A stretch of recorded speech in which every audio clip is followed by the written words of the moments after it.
received by each child is 20% of the total number of children। मतलब कुछ बच्चे हैं उनके बीच में 405 स्वीट्स बांटी गई, 405 मिठाई के टुकड़े बांटे गए, 405 स्वीट्स, ठीक है ना। अब 405 स्वीट्स बांटे गई सपोज, और क्वेश्चन में क्या बोला है कि हर बच्चे को उतनी स्वीट मिली है जितने बच्चे हैं उसका 20%, कितने मिले उसका 20%। मतलब number of sweets received by each child, each child द्वारा प्राप्त की गई स्वीट जो है वो टोटल नंबर ऑफ चिल्ड्रन का कितना है 20%। 20% का मतलब कितना होता है 1/5। तो दो तरीके से कर सकते हो। सपोज टोटल क्लास में x चिल्ड्रन है, सपोज टोटल क्लास में कितने x चिल्ड्रन है, तो x चिल्ड्रन का 20% यानी कि x का 20% यानी कि x/5 हर बच्चे को स्वीट मिली। अगर क्लास में सपोज x चिल्ड्रन है तो x/5 हर बच्चे को स्वीट मिली है। तो टोटल स्वीट कितनी मिली है, पूरी क्लास में स्वीट डिस्ट्रीब्यूट कितनी की गई है, x चिल्ड्रन है, हर चिल्ड्रन को x/5 मिलनी है। तो हर को कितनी स्वीट टोटल कितनी स्वीट डिस्ट्रीब्यूट की है, x गुणा x/5। यहां से आप देखोगे तो x² बराबर आ जाएगा आपका 405 गुणा 5। तो x² 405 का मतलब होता है 81 गुणा 5, 81 × 5, और 5 गुणा 5 कितना आ जाएगा आपका 25। दोनों तरफ से रूट ले लोगे तो 81 का मतलब 9 और 25 का 5, तो x बराबर कितना आ गया 45। x बराबर 45 तो आपका चिल्ड्रन आया है, ये तो मैंने आपको चिल्ड्रन एज्यूम किया था, चिल्ड्रन आया है। x बराबर 45 तो चिल्ड्रन आया। क्वेश्चन में पूछा कि हर चिल्ड्रन को स्वीट कितनी मिली है, हर बच्चे को स्वीट कितनी मिली है, तो हर बच्चे को स्वीट मिली है x/5 यानी कि 45/5 यानी कि 9 स्वीट्स, ठीक है। कितनी मिली है 9 स्वीट्स। इस तरीके से कर सकते थे। क्लियर, कोई दिक्कत? ओके। या फिर आप डायरेक्टली भी कर सकते थे कि सपोज हर बच्चे को x स्वीट मिली है, सपोज हर बच्चे को x स्वीट मिली है, और ये जो x स्वीट मिली है 20% है टोटल नंबर ऑफ चिल्ड्रन का, टोटल नंबर ऑफ चिल्ड्रन का 20% है। तो टोटल नंबर ऑफ चिल्ड्रन कितने होने चाहिए 5x। ये है आपका स्वीट्स और ये है आपके children. Total number of children कितना होना चाहिए 5x। 5x का 20% लोगे तभी तो x आएगा। यहां से देखो डायरेक्ट आपको x की वैल्यू मिल जाएगी। 5 से 405 81 बार कट गया, x² बराबर 81 और x बराबर क्या आ गया आपका 9। तो टोटल हर बच्चे को कितनी स्वीट मिली है 9। क्लियर, कोई डाउट? ठीक है। क्वेश्चन नंबर 24 क्लियर है भाई? ठीक है। क्वेश्चन नंबर 24 आपका बहुत अच्छा है। In the year 2013, the population of village A was 30% more than population of village B। 2013 में गांव A की पॉपुलेशन गांव B की पॉपुलेशन से 30% ज्यादा है, गांव B की पॉपुलेशन से 30% ज्यादा है। यानी कि सन 2013 में यदि विलेज B की पॉपुलेशन 100 है तो विलेज A की 30% ज्यादा यानी कि 130 यूनिट होनी चाहिए। अब 2014 में विलेज A की पॉपुलेशन प्रीवियस ईयर के कंपैरिजन में 20% बढ़ गई। तो 2014 में विलेज A की पॉपुलेशन प्रीवियस ईयर के कंपैरिजन में 20% बढ़ गई। तो 130 का 20% होता है 26 पॉपुलेशन बढ़ गई। तो सन 2014 में विलेज A की पॉपुलेशन कितनी होगी 156 यूनिट, 156 यूनिट, 156 यूनिट। और वर्ष 2014 में गांव A की जो पॉपुलेशन है वो बताई कितनी है 7176। कितनी बताइए 7176। कोई दिक्कत? तो यहां से एक यूनिट की वैल्यू आ जाएगी 7176 अपॉन 156। तो एक यूनिट की वैल्यू इसको डिवाइड करेंगे तो आ जाएगा आपका 46। कितना आ जाएगा 46। एक यूनिट की वैल्यू 46 आ गई। आपसे क्या पूछा है, आपसे पूछा है कि विलेज बी की पॉपुलेशन कितनी थी सन 2013 में। तो सन 2013 में विलेज बी की जो पॉपुलेशन थी वो 100 यूनिट थी।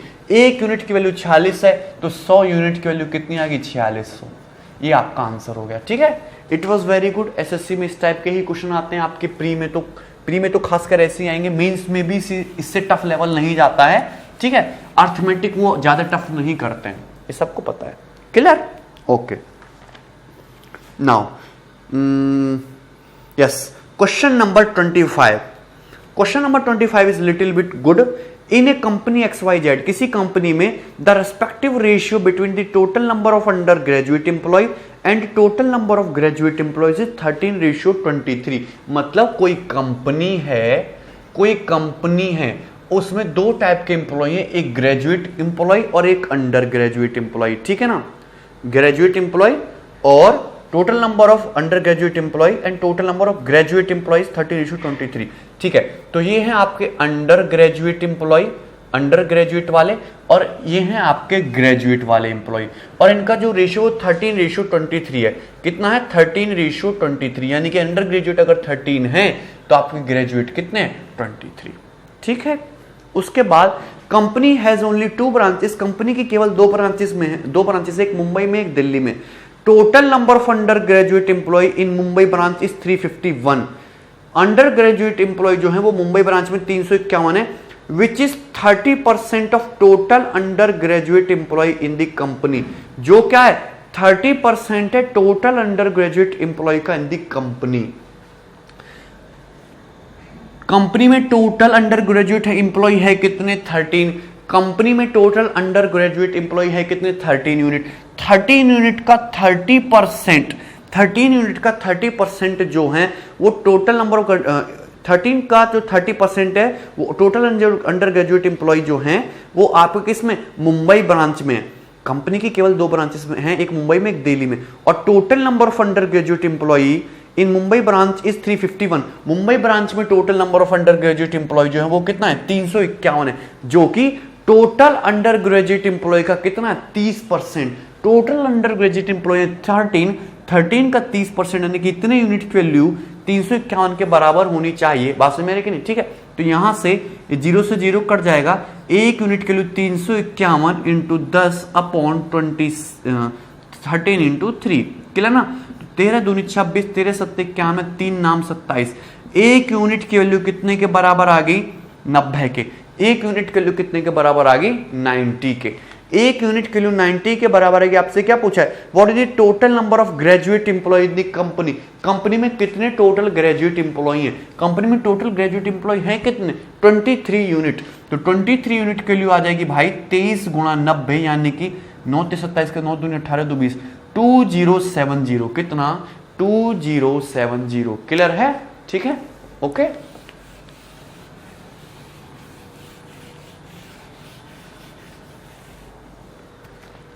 Okay, now question number 26। Question number 26 को बड़े ध्यान से देखेंगे, बकेट वाला बहुत अच्छा क्वेश्चन है। क्वेश्चन नंबर 26 बहुत अच्छा क्वेश्चन है। The weight of an iron bucket increase by 36.66% when filled with water to 37.5% of its capacity. Which of these may be 50% of the weight of the bucket when it is filled with water। जब इसको water से भरा जाता है, ये assume करना है कि जो बकेट का वेट है और जो कैपेसिटी है वो आपकी इंटीजर में है। ठीक है, ठीक है, मतलब ये आपकी बकेट है कोई, ये आपकी कोई बाल्टी है, इस तरीके से ये बाल्टी है आपकी। ठीक है ना? क्लियर? ये बाल्टी है और ये बाल्टी क्या है? आपकी सॉलिड है। ये क्या है? बाल्टी आपकी सॉलिड है। क्लियर? कोई दिक्कत? ये बाल्टी आपकी सॉलिड है। अब क्या बोला है? सपोज इस बाल्टी का जो वेट है वो B है। बाल्टी का जो वेट है सपोज B है, B बाल्टी B बकेट, बाल्टी का जो वेट B है। अब इस बाल्टी में टोटल कितना पानी आ सकता है? मैं इसको फुल भर दूं, इसमें पानी आ सकता है, लेकिन अगर मैं इस बाल्टी में इसकी यहां तक पानी भरूं, इसकी 37.5% कैपेसिटी तक पानी भरूं, यानी यहां तक 37.5% तक पानी भरूं, सपोज इस बाल्टी में टोटल जो पानी आ सकता है वो W आ सकता है। सपोज इस बाल्टी में मैं W पानी भर सकता हूं, W यूनिट पानी भर सकता हूं मैं इस बाल्टी में, सपोज W यूनिट। तो W यूनिट पानी में बाहर नहीं भर सकता हूं, लेकिन मैंने सिर्फ 37.5% कैपेसिटी तक पानी भरा, और जिसकी वजह से इस बाल्टी का जो वेट है वो 36.66% बढ़ गया। बाल्टी का जो वेट है वो 36.66% बढ़ गया, यानी कि B का 36.66% बढ़ गया। बात समझ नहीं ना? तो बाल्टी का जो वेट है वो 36.66% बढ़ गया। बाल्टी का वेट 36.66% बढ़ गया, और वो किस लिए बढ़ा? क्योंकि मैंने वाटर इसमें 37.5% कैपेसिटी तक फिल किया है। तो बाल्टी के वेट का 13.66% इक्वल होना चाहिए टोटल वाटर जितना इसमें भरा जा सकता है उसका 37.5% के। बात समझ में? टोटल बाल्टी के वेट का 36.66% इक्वल होना चाहिए जितना इस बाल्टी में पानी भरा जा सकता है उसके 37.5% के। क्लियर ना? तो देखो 36.66% की वैल्यू कितनी होती है? 30% मतलब 3/10 प्लस 6.66% यानी कि 1/15। एलसीएम आ जाएगा 30, 10 तिया 30, 3 तिया 9, 15 दूनी 30 यानी कि 11/30। ये होती है आपकी 36.66% की वैल्यू 11/30, 11/30। क्लियर? 11/30। ओके। और 37.5% कितना होता है? 37.5% होता है आपका 3/8। इसकी फ्रैक्शन वैल्यू कितनी होती है? 3/8। दोनों क्या होना चाहिए? इक्वल होना चाहिए। दोनों क्या होना चाहिए? इक्वल। तो यहां से मैं b/w निकालूंगा तो कितना आ जाएगा भाई? 2 से काट लेते हैं पहले तो। 4 और 15, 15 तिया 45 और 11 चौक 44, 45 और 44 आ गया बाल्टी के वेट। टोटल बाल्टी के वेट 45 और टोटल पानी 44 से रेशियो में आ गया। यानी कि सपोज अगर बाल्टी का वेट 45 यूनिट है तो उसमें जो पानी भर सकता हूं उसका वेट कितना होगा? 44। दोनों आपको इंटीजर ही लेनी है। वैसे 45 और 44 नहीं होगा, ये थोड़ा ज्यादा होगा। मतलब बाल्टी का वेट अगर 45x है तो वाटर का वेट कितना होगा? 44x। तो अगर मैं पूरी बाल्टी को पूरे पानी से फिल कर दूं तो पूरी बाल्टी का जो वेट बन जाएगा वो 45x प्लस 44x यानी कि 5 4 9 89x बन जाएगा। 89x बन जाएगा। अब क्वेश्चन में आपसे क्या पूछा है? क्वेश्चन में आपसे पूछा है कि विच ऑफ द फॉलोइंग, निम्न में से कौन सा, जब मैं इस बाल्टी को सिर्फ 50% तक भरूं तो उसका वेट कौन सा हो सकता है? मैं 50% तक फिल कर रहा हूं पानी को। कितना फिल कर रहा हूं? 50% तक फिल कर रहा हूं। तो मेरा आंसर जो भी हो वो 50% तक फिल कर रहा हूं, तो मेरा आंसर जो भी हो 89 का मल्टीपल तो होना ही चाहिए। 89 का मल्टीपल तो होना ही चाहिए। तो 89 का जो मल्टीपल है वो सिर्फ आपका एक ही ऑप्शन है, वो भी कौन सा? First option, that means 178 kg। तो मेरा आंसर क्या हो जाएगा? 178। क्लियर? कोई दिक्कत? बात समझ में आई कि नहीं? क्लियर है? ठीक है भाई। नेक्स्ट क्वेश्चन देखते हैं क्या है। नेक्स्ट क्वेश्चन नंबर 27, इसको इग्नोर करेंगे, इसमें टाइपो एरर है। और क्वेश्चन नंबर 28, इसमें भी टाइपो एरर है। ठीक है, 27 और 28 दोनों को इग्नोर करेंगे। Question number 29, see question number 29। Clear है? ठीक है, okay. In a village 2/3 of population is male and rest are female. एक विलेज में 2/3 मेल है, रेस्ट फीमेल है। तो टोटल मैंने कितना मान लिया भाई? टोटल 500 है, उसमें से 2/3 मेल है, नहीं 2/3 of population is male and rest are female. तो टोटल मैंने मान लिया 300। तो 300 का 2/3 यानी कि 200 हो गया आपका मेल, और आपका फीमेल हो गया 100। फीमेल 100 और मेल 200। क्लियर? उसके बाद 80% of male are literate, 70% of female are literate, 40% of literate male and 30% of literate female are graduate. ठीक है, अब इस मेल में से आपके लिटरेट कितने? 80%। तो 200 का 80% यानी कि 160 आपके लिटरेट मेल हो गए, 160 आपके पढ़े लिखे मेल हो गए, लिटरेट मेल। और 70% ऑफ फीमेल आर लिटरेट, तो 100 का 70% यानी कि 70 आपके फीमेल लिटरेट हो गए, 70 आपके क्या हो गए? फीमेल लिटरेट हो गए। बात समझ में आ रही कि नहीं? ठीक है। और क्या बोला? 40% of literate male and 30% of literate female are graduate. ठीक है, ओके। फिर इसका 160 का 40%, 160 का 40% यानी कि लिटरेट मेल का भी 40% यानी कि 160 का 40% कितना हो गया? 64। ये आपके ग्रेजुएट आ गए। और 30% of literate female are graduate, तो 70 का भी 30% यानी कि 21, ये आपकी फीमेल ग्रेजुएट आ गई, फीमेल ग्रेजुएट लिटरेट आ गई। फिर 20% of male graduate and 20% of female graduate do a government job. तो ये आपके क्या आ गए? ये आपके लिटरेट ग्रेजुएट मेल हैं। ये क्या है? आपके लिटरेट ग्रेजुएट मेल हैं। और ये क्या है आपकी? ये आपकी लिटरेट ग्रेजुएट फीमेल हैं। अब क्या बोला है कि 20% of male graduate and 25% of female graduate do a government job. तो मेल ग्रेजुएट का कितना? 20% यानी कि 64 का 20% यानी कि 64/5 कितना हो जाएगा? ये 12.8। और 25% ऑफ फीमेल ग्रेजुएट का 25% यानी कि कितना? 1/4। तो कितना हो जाएगा? 4 पंजे 20 और ये 5.25 और ये 12.8। आपका गवर्नमेंट जॉब करते तो क्वेश्चन ने पूछा कि कितने एम्प्लॉय टोटल पॉपुलेशन का गवर्नमेंट जॉब में हैं। तो ये हो गया 12.5 और ये 5.25, इनको ऐड करोगे तो 5, 8 तो 10 की 0, कितना हो जाएगा? 2 3 18.05।